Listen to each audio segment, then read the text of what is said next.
വസുദേവസുതം ദേവം കംസചാണൂരമർദ്ദനം ദേവകീ പരമാനന്ദം കൃഷ്ണം വന്ദേ ജഗദ്ഗുരും. ജഗദ്ഗുരുവായ ഭഗവാൻ ശ്രീകൃഷ്ണന് നമസ്കാരം. ധ്യാനയോഗം ചുരുക്കമായി നമുക്ക് നോക്കാം. ഭഗവത്ഗീതയിലെ 6-ാം അധ്യായമാണ് ധ്യാനയോഗത്തെ പ്രതിപാദിക്കുന്നത്. ധ്യാനയോഗം എന്ന് വെച്ചാൽ നമ്മുടെ ഉള്ളിലെ അന്തരാത്മാവിനെ മനോബുദ്ധികൾ കൊണ്ട് അനുഭവിച്ച് അറിയാനുള്ള മാർഗമാണ്. ഇന്ദ്രിയങ്ങളാൽ സാധിക്കാത്തതും ശുദ്ധമായ മനോബുദ്ധികൾ കൊണ്ട് മാത്രം അനുഭവിക്കാൻ പറ്റുന്നതുമായ പരമാത്മാവിൻ്റെ അംശമായ ആത്മചൈതന്യം ജീവാത്മാവായി നമ്മുടെ ഉള്ളിൽ പ്രകാശിക്കുന്നു എന്ന് ഭഗവാൻ അർജുനനിലൂടെ നമുക്ക് പറഞ്ഞു തന്നു.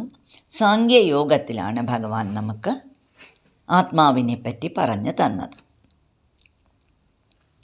ജീവാത്മ ചൈതന്യമാണ് പ്രാണരൂപത്തിൽ നമുക്ക് അറിവും കഴിവും തന്ന് കർമ്മങ്ങളെ ചെയ്യിപ്പിക്കുന്നത്. നമുക്ക് കർമ്മം ചെയ്യാൻ വേണ്ടി ഭഗവാൻ ശരീരവും 10 ഇന്ദ്രിയങ്ങളും മനോബുദ്ധികളും തന്നിട്ടുണ്ട്. അതിൽ ജ്ഞാനേന്ദ്രിയങ്ങൾ വെളിയിലെ വിഷയങ്ങളെ കണ്ടും കേട്ടും രുചിച്ചും മനസ്സിന് അറിവ് തരുന്നു. അതിനനുസരിച്ച് മനോബുദ്ധികൾ കർമ്മേന്ദ്രിയങ്ങളെ പ്രേരിപ്പിച്ച് വിഷയങ്ങളിൽ പ്രവർത്തിപ്പിക്കുന്നു. ഇതാണ് കർമ്മം. കർമ്മങ്ങളിലൂടെ ഉണ്ടാകുന്ന സുഖദുഃഖങ്ങളെ മനോബുദ്ധികൾ അനുഭവിക്കുന്നു.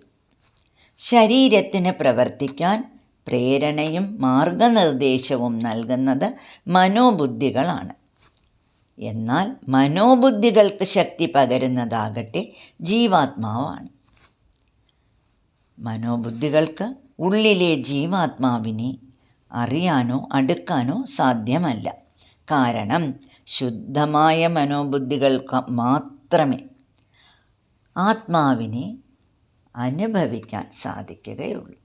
അതിന് മനോബുദ്ധികളെ ഏറ്റവും ശുദ്ധമാക്കണം. ഈശ്വരസ്മരണത്തിലൂടെ മാത്രമേ മനസ്സ് ശുദ്ധമാവുകയുള്ളൂ.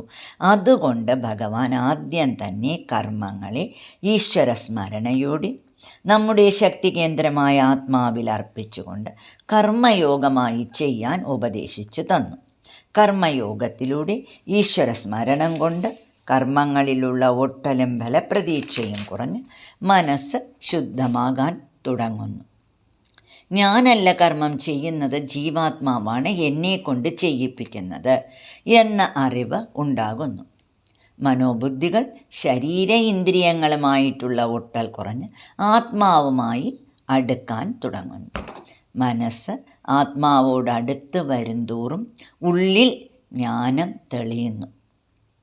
ഇങ്ങനെ ജ്ഞാനം തെളിഞ്ഞ് മനനിയന്ത്രണം നേടിയ യോഗി വിഷയസുഖങ്ങളിൽ താൽപ്പര്യം കുറഞ്ഞ് ആത്മസുഖത്തിൽ ആറാടാൻ തുടങ്ങുന്നു. ഈ നിലയിൽ മനസ്സിനെ ആത്മാവിൽ ഉറപ്പിക്കാൻ ധ്യാനയോഗം പരിശീലിക്കണം എന്ന് ഭഗവാൻ ഉപദേശിക്കുന്നു. അഷ്ടാംഗയോഗ മാർഗങ്ങളോട് കൂടിയ ധ്യാനയോഗം പരിശീലിക്കും തോറും ഞാൻ ശരീരമല്ല ആത്മാവാണ് എന്ന അറിവ് നേടി തന്നിലും മറ്റെല്ലാ ജീവാത്മാക്കളിലും പ്രകാശിക്കുന്ന ആത്മാവിനെ യോഗി അറിയുന്നു. പിന്നീട് യോഗി ആത്മാനന്ദത്തിൽ മുഴുകിക്കൊണ്ട് സമഭാവനയോടെ ലോക നന്മയ്ക്ക് വേണ്ടി കർമ്മങ്ങളെ സ്വാർത്ഥ ഇച്ഛയില്ലാതെ ചെയ്യുന്നു. ഇങ്ങനെ നിത്യമായ ധ്യാനയോഗ പരിശീലനം കൊണ്ടും വിഷയവൈരാഗ്യം കൊണ്ടും ഈ നിലയിലെത്തിയ യോഗിക്ക് ഒരിക്കലും നാശമില്ല എന്ന് ഭഗവാൻ ഉറപ്പിച്ചു പറയുന്നു. യോഗി പരിശീലനത്തിന് നടുവിൽ മരിച്ചു പോയാലും പുണ്യലോകങ്ങളിൽ പോയി സുഖം അനുഭവിച്ചതിന് ശേഷം വീണ്ടും ഭൂമിയിൽ വന്ന് ശ്രേഷ്ഠകുലത്തിൽ ജനിച്ച് ആത്മാന്വേഷണത്തിൽ മുഴുകിക്കൊണ്ട് ലോക നന്മയ്ക്ക് വേണ്ടി കർമ്മങ്ങൾ ചെയ്യും.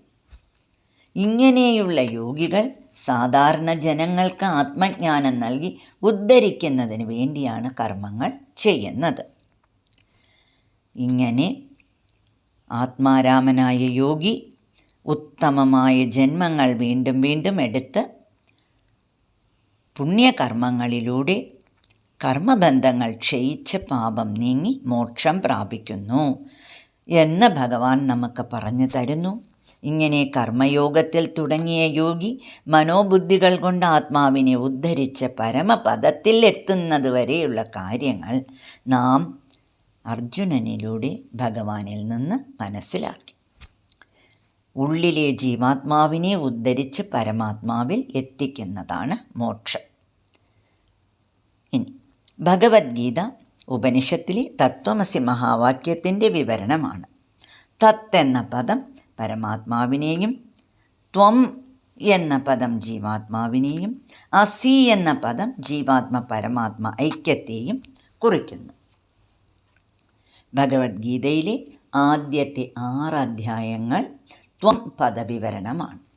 അതാണ് നാം ഇപ്പോൾ ഭഗവാനിൽ നിന്ന് അർജുനനിലൂടെ മനസ്സിലാക്കിയത്. ഇനി 7 മുതൽ 12 വരെയുള്ള അധ്യായങ്ങൾ തത്ത് എന്ന പദവിവരണമാണ്. 13 മുതൽ 18 വരെയുള്ള അധ്യായങ്ങൾ അസി പദവിവരണങ്ങളാണ്. ഭഗവാന്റെ ഉപദേശങ്ങൾ തുടർന്ന് കേൾക്കാം. ഈശ്വരധ്യാനം നിത്യമായി പരിശീലിക്കാം. ധ്യാനത്തിലൂടെ മനസ്സിനെ നന്മയിലോട്ട് ഉദ്ധരിക്കാൻ ശ്രമിക്കാം. നാരായണ അഖില ഗുരു ഭഗവൻ നമസ്തേ.